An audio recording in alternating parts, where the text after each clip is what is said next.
Perkenalkan, kami dari peserta Lomba Video Pendek dan Animasi 2021 dengan kategori video pendek tingkat pelajar SMA atau SMK sederajat dengan tema penguatan Pancasila sebagai dasar negara yang beranggotakan Hildan Adil Wiguna, Gestiar Mahmed Zulfarsyah, Kinasti Stianastiti.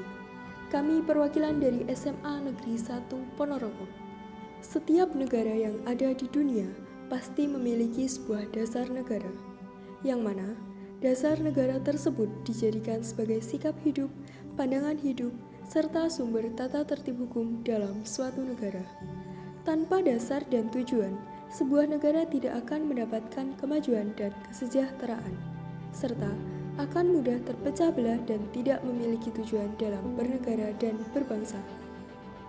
Dasar negara Indonesia adalah Pancasila, terdiri dari 5 sila yang menjelaskan tujuan negara Indonesia berdiri.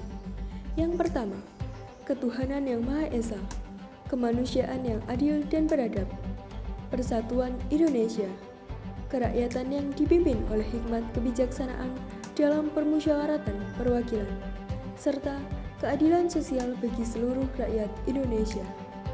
Itulah Pancasila yang merupakan dasar negara bangsa Indonesia. Pada tahun 2005, publik yang pro Pancasila angkanya mencapai 85,2%. Kemudian, pada tahun 2010, angkanya menurun menjadi 81,7%. Setelah itu, pada tahun 2015, angkanya kembali menurun menjadi 79,4%. Akhirnya, pada tahun 2018, angkanya turun lagi menjadi 75,3%. Perlu kita ketahui bahwa di balik pernyataan Pancasila sebagai dasar negara, banyak sekali permasalahan-permasalahan yang muncul pada generasi muda. Salah satunya adalah pendidikan karakter. Dalam Peraturan Presiden Nomor 87 Tahun 2017, penguatan pendidikan karakter sangatlah penting dan harus dijaga agar bangsa Indonesia dapat menciptakan generasi muda yang berguna bagi nusa dan bangsa. Beberapa contoh yang menggambarkan bagaimana pendidikan karakter dan problematika remaja sebelum era new normal dan sesudah era new normal.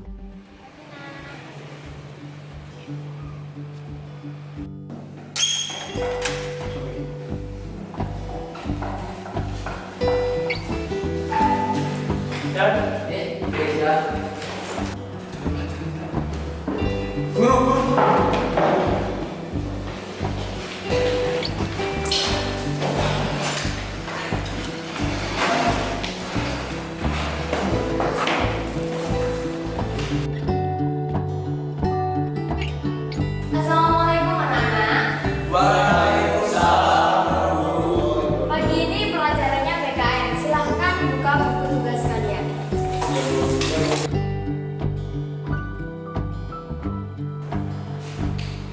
Bu, saya mau izin ke kamar mandi. Ya, silahkan.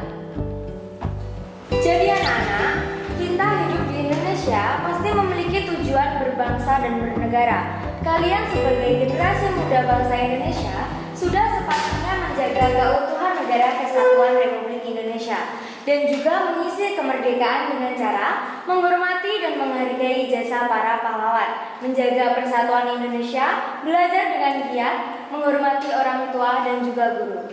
Mungkin itu dulu ya materi yang dapat Ibu sampaikan. Jangan lupa tugas di buku paket halaman 153 dikerjakan dan dikumpulkan di meja saya. Saya akhiri dulu. Wassalamualaikum warahmatullahi wabarakatuh. Waalaikumsalam warahmatullahi wabarakatuh.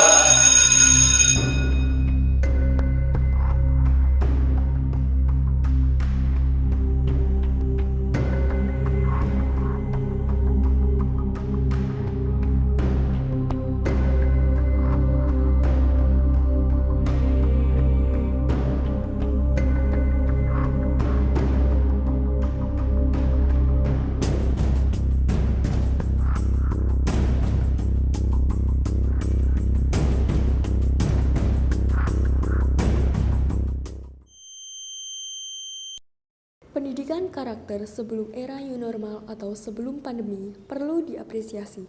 Namun, Sangat disayangkan dengan adanya tindakan bullying secara mental maupun fisik. Di Indonesia, Kasus harian upaya positif memutus infeksi rantai virus penularan corona virus di corona Indonesia masih jauh per dari hari ini. selesai. Kasus Hal tersebut terlihat dari kasus harian dan angka kematian yang mengalami penambahan lebih dari Dalam 5 jam Indonesia terdapat jumlah kasus penambahan terkonfirmasi sebanyak positif Maret COVID-19 masih terus bertambah.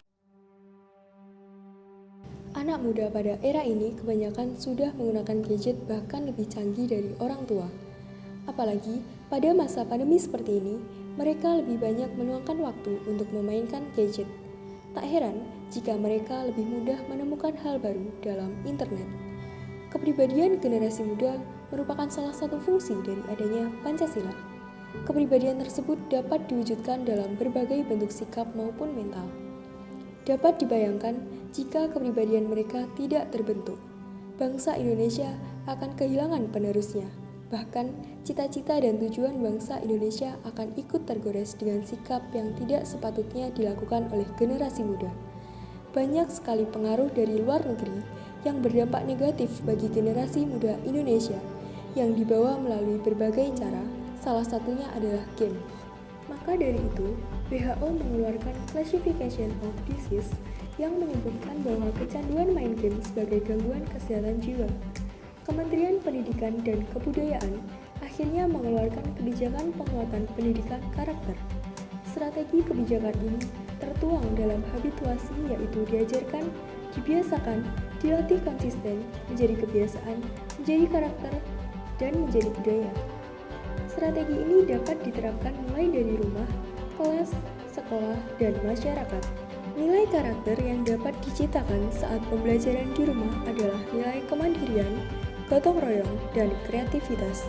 Selama masa pandemi ini, semua pihak di sektor pendidikan harus keluar dari zona nyaman untuk berinovasi, menciptakan kreativitas, melakukan adaptasi yang lebih dengan penggunaan teknologi, serta menyadari peranan penting teknologi dalam mendukung pembelajaran.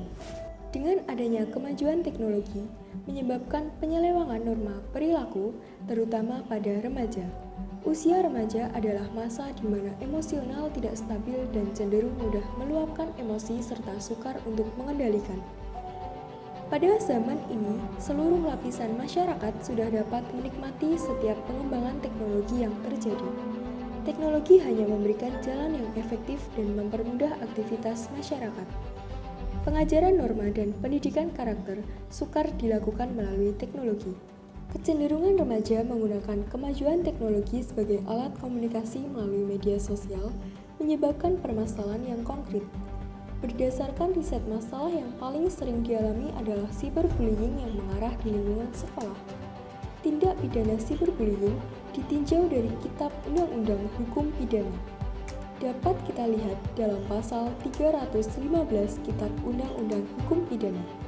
Karena tindak pidana cyberbullying memenuhi syarat subjektif maupun unsur objektif yang terdapat dalam pasal tersebut. Selanjutnya, pengaturan tindak pidana cyberbullying di luar Kitab Undang-Undang Hukum Pidana terdapat dalam pasal 27 ayat 3 Undang-Undang Nomor 19 Tahun 2016 tentang perubahan atas Undang-Undang Nomor 11 Tahun 2008 tentang informasi dan transaksi elektronik, karena dalam pasal tersebut menjelaskan mengenai penghinaan yang dilakukan melalui sarana komputer atau media elektronik, yang mana sesuai dengan perbuatan cyberbullying yang merupakan penghinaan melalui dunia maya. Beberapa pengembangan yang perlu ditingkatkan oleh orang tua, tenaga pendidik, maupun pemerintah, yaitu pemberian peraturan tegas berdasarkan golongan permasalahan terhadap anak, membatasi anak untuk bermain HP, melakukan penyelidikan secara mendetail terkait cyberbullying, memunculkan kesadaran anak tentang cyberbullying melalui media atau penjelasan secara langsung. Cyberbullying sering dianggap remeh, padahal dalam era ini banyak sekali yang mendapatkan masalah seperti terganggunya kesehatan mental. Kesehatan mental belum menjadi hal yang disorot penting dalam terjadinya. Maka, sebagai generasi 4.0, kita memiliki kesadaran tentang pencegahan cyberbullying di lingkup terkecil agar tidak ada lagi korban-korban yang terkena dampaknya. Mari, bersama-sama kita generasi penerus bangsa menghentikan tindakan bullying baik secara verbal maupun non-verbal. Memperbaiki karakter kita agar kelak cita-cita dan tujuan bangsa dapat terwujudkan sesuai dengan fungsi Pancasila sebagai dasar negara.